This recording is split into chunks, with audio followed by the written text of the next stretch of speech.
جادو کی انگوٹھی۔ بہت دنوں کی بات ہے۔ ملک جیستان کا ایک بادشاہ تھا۔ اس بادشاہ کے 2 بیٹے تھے۔ جب بادشاہ مر گیا تو چھوٹے شہزادے نے خزانے کو عیش و عشرت میں لٹانا شروع کر دیا۔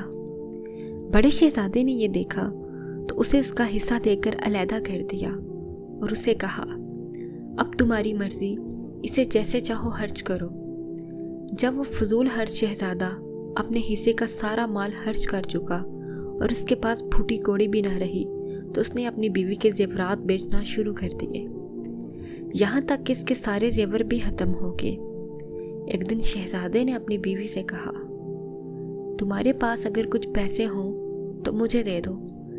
بیوی نے جواب دیا، اب میرے پاس ایک ہیرے کے سوا کچھ بھی نہیں، سب کچھ تم نے لٹا دیا ہے، اور اب یہ ہیرا بھی لے جاؤ اور اسے بھی بیچ دو۔ شہزادے نے وہ ہیرا 400 درہم میں بیچ دیا۔ یہ پیسے لے کر وہ قسمت آزمائی کے لیے نکل پڑا۔ راستے میں ایک آدمی ایک دبلی پتلی بلی کو لیے جا رہا تھا۔ شہزادے نے بلی کی قیمت پوچھی تو اس آدمی نے کہا، میں یہ بلی 100 درہم میں بیچوں گا۔ شہزادے نے بلی خریدی۔ آگے جا کر اسے ایک اور آدمی ملا جو ایک کتا لے کر جا رہا تھا۔ اس نے 100 درہم میں وہ کتا بھی خرید لیا۔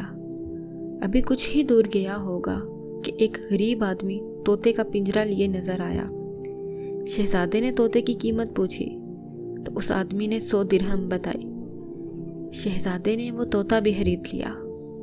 اب اس کے پاس صرف 100 درہم رہ گئے تھے اور وہ سوچ رہا تھا کہ ان پیسوں سے سوداگروں کا سامان خریدوں گا کہ سامنے سے ایک سپیرا گزرا۔ اس کے پاس ایک اچھی قسم کا سانپ تھا جس کی قیمت سپیرے نے 100 درہم بتائی۔ شہزادے نے وہ سانپ بھی خرید لیا۔ شہزادے نے یہ جانور خرید تو لیے، لیکن اب یہ سوچنے لگا کہ میرے پاس کھانا کھانے کے لیے کچھ نہیں بچا۔ سانپ اپنے مالک کو پریشان دیکھ کر بولا، شہزادے گھبراؤ نہیں، میرے ساتھ چلو، میرے گھر چلو۔ شہزادہ سانپ کے ساتھ اس کے گھر گیا اور بل کے باہر کھڑا ہو گیا۔ سانپ اندر اپنے باپ کے پاس پہنچا اور اسے بتایا، ایک سپیرے نے مجھے پکڑ لیا تھا اور اس مہربان شخص نے مجھے خریدا اور میرا ہر طرح سے خیال رکھا۔ یہ سن کر سانپ کے باپ نے کہا، جاؤ اس شخص کو میرے پاس لے کر آؤ۔ سانپ شہزادے کو لینے باہر آیا۔ شہزادے نے چپکے سے کہا، اگر میرا باپ تم سے پوچھے کہ کیا لوگے تو تم اس سے ایک انگوٹھی مانگ لینا۔ جب شہزادہ سانپ کے باپ کے پاس پہنچا تو اس نے 3 بار کہا، مانگو جو کچھ مانگنا ہے۔ شہزادے نے تینوں بار انگوٹھی ہی مانگی اور کہا، مجھے تو آپ اپنی انگوٹھی ہی دے دیں تاکہ میرے پاس نشانی رہے۔ سانپ کے باپ کو افسوس تو بہت ہوا کہ یہ کیا مانگ رہا ہے۔ پھر اس نے انگوٹھی شہزادے کے حوالے کر دی اور کہنے لگا، اگر میں نے وعدہ نہ کیا ہوتا اور پھر تم یہ انگوٹھی مانگتے تو میں تمہیں مار ڈالتا، کیونکہ تم نے میری سب سے قیمتی چیز مانگی ہے۔ اب تم یہ انگوٹھی لو اور جاؤ۔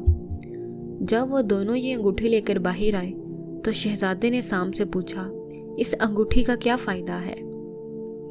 اور تم نے مجھے کیوں کہا تھا کہ میں یہ انگوٹھی ہی مانگوں؟ اس سے تو بہتر تھا کہ میں بہت سا سونا مانگ لیتا۔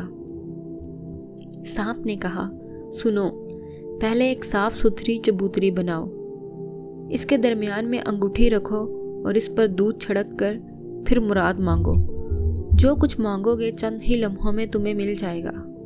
شہزادہ یہ سن کر شہر کی طرف روانہ ہوا۔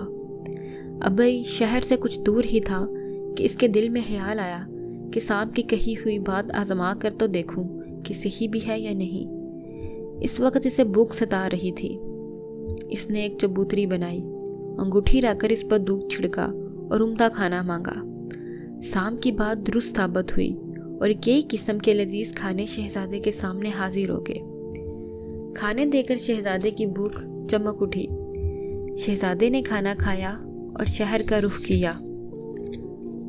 جب وہ شہر میں داخل ہوا تو اس نے یہ اعلان سنا، جو کوئی ایک رات کے اندر اندر سونے کا ایک ایسا محل بنائے گا جس کی سیڑھیاں سمندر کے درمیان میں ہو، میں اسے اپنی آدھی سلطنت دے دوں گا اور شہزادے کی شادی اپنی شہزادی جیسی بیٹی سے کروں گا، لیکن اگر وہ اپنے کام میں ناکام ہوا تو اس کا سر تن سے جدا کر دیا جائے گا۔ یہ اعلان سنتے ہی شہزادہ دربار میں پہنچ گیا اور بادشاہ سے کہا، میں ایسا محل تیار کر سکتا ہوں جیسا آپ چاہتے ہیں۔ اس کی ہنستا حالت دیکھ کر درباری اس کا مذاق اڑانے لگے۔ بعد درباریوں نے اسے منع بھی کیا، کیوں بلا وجہ اپنی جان کے دشمن بن رہے ہو؟ جاؤ، کام تمہارے بس کا نہیں ہے۔ بادشاہ نے اسے محل بنانے کا حکم دے دیا اور سپاہیوں کا ایک دستہ اس کی نگرانی کے لیے مقرر کر دیا کہ وہ کہیں بھاگ نہ جائے۔ جب رات ہوئی تو شہزادہ ایک جگہ پر سو گیا۔ وہ لوگ جو اس کی حفاظت کر رہے تھے وہ آپس میں کہنے لگے، یہ شخص محل کیسے بنا سکتا ہے؟ یہ تو بے خبری کی نیند سو رہا ہے۔ صبح ہونے سے پہلے شہزادہ جاگا۔ اس نے ایک چبوتری بنائی اور انگوٹھی اس پر رکھ کر بولا، ایسا سونے کا محل تعمیر کیا جائے جس کی سیڑھیاں سمندر کے بیچ میں ہوں۔ فوراً ہی محل نمودار ہو گیا۔ سپاہیوں نے جب محل دیکھا تو بہت حیران ہوئے۔ وہ شاہی محل کی طرف بھاگے تاکہ بادشاہ کو اس کی اطلاع دی کہ سونے کا محل بن گیا ہے۔ بادشاہ نے جب اپنے وزیروں کے ساتھ آ کر محل دیکھا تو وہ بھی حیران رہ گیا۔ اس نے فوراً شہزادے کو بلوایا تاکہ اسے اپنی آدھی سلطنت دے سکے۔ شہزادے نے سلطنت لینے سے تو انکار کر دیا، البتہ شہزادی سے شادی کر لی اور اس کے ساتھ سونے کے محل میں رہنے لگا۔ جب ایک دن شہزادہ شکار سے واپس آیا تو اس نے دیکھا کہ شہزادی اداس بیٹھی ہوئی ہے۔ اس نے شہزادی سے اداسی کی وجہ پوچھی تو اس نے کہا، میں چاہتی ہوں کہ میں سونے جیسی ہو جاؤں۔ شہزادی کو خوش کرنے کے لیے شہزادے نے ویسے ہی چبوتری بنائی، اس پر انگوٹھی رکھ کر شہزادی کو سونے جیسے بنانے کے لیے کہا۔ چند ہی لمحوں میں شہزادی سونے جیسے بن گئی۔ ایک دن شہزادی بال دھو کر کنگھی کہہ رہی تھی کہ اس کے 2 بال ٹوٹ گئے۔ اس نے سوچا یہاں تو کوئی بھی غریب نہیں جس کے یہ کام آئے۔ اس نے پتوں کا پیالہ بنا کر اس میں اپنے بال رکھ کر دریا میں بہا دیے۔ سنہری بال بہتے بہتے دوسرے کنارے کے قریب پہنچے جہاں ایک دھوبی کپڑے دھو رہا تھا۔ دھوبی نے جو سنہری بال دیکھے تو فوراً اٹھائے اور اپنے ملک کے بادشاہ کے پاس لے گیا۔ بادشاہ نے اپنے بیٹے کو دکھائے اور بیٹے نے فیصلہ کر لیا کہ جب تک اس سنہری بالوں والی شہزادی سے شادی نہ کر لوں کچھ نہ کھاؤں گا اور نہ ہی آرام کی نیند سوؤں گا۔ بادشاہ بیٹے کی حالت دیکھ کر بہت پریشان ہوا اور وزیروں کے مشورے کے بعد ایک چلاک عورت کو اس کا کام پر لگا دیا کہ وہ سنہری بالوں والی شہزادی کو تلاش کرے۔ اس چلاک عورت نے بادشاہ سے ایک قیمتی کشتی اور چاندی کا ایک پالنا جس کی ڈوریاں ریشم کی تھی وہ لیا اور کشتی میں بیٹھ کر ایک سمت روانہ ہوگی جس طرف سے وہ بال بہتے ہوئے آئے تھے۔ اس نے ملاحوں کو سمجھا دیا، اگر میں انگلی اٹھاؤں تو کشتی فوراً روک لینا اور نیچے رکھوں تو چلاتے رہنا۔ 2-3 ماہ کے سفر کے بعد آخر وہ سونے کے محل کے قریب پہنچ گئی۔ وہ فوراً سمجھ گئی کہ سنہری بالوں والی لڑکی سونے کے اس محل میں رہتی ہوگی۔